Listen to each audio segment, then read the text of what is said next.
Your country lost 1,200 of its civilian citizens on October the 7th, and I know you're still reeling from that.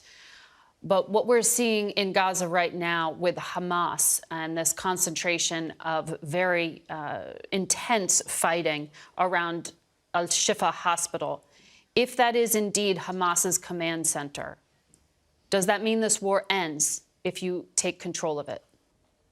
Well, the war we've taken on against Hamas is a war which matters to the entire well-being and safety of the world, I would say.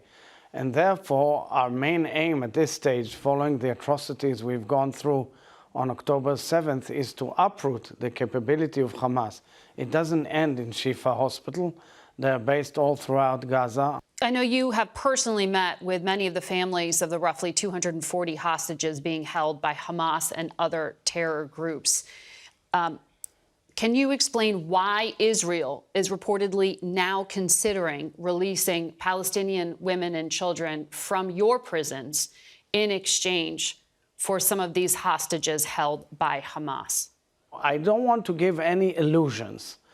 Qatar is trying to mediate, so is Egypt, in order to get a humanitarian release of some of the hostages. We demand all the hostages. That's the worldwide demand. But there are talks, of course, behind the scenes. I cannot confirm any details. What I can say is that there is nothing substantial right now on the table. The United States is also heavily involved in this, so there's nothing tangible that I can report.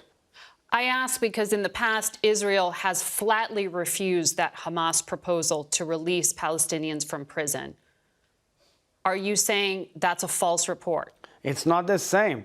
It's not the same. The report doesn't say that Israel is willing to release murderers who are sentenced for life sentence. In my speech in Congress to a joint session of the House in July, mid-July, I said that the entire problem with the peace process in the region is terror.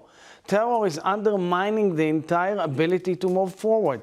All of those who remember decades of trying to make peace with our neighbors know that we can make peace with those who adhere to the agreements and fight terror.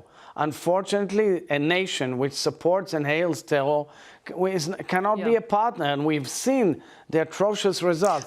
I understand, and the United States of America considers Hamas to be a terrorist organization and has for decades. They're very clear on that.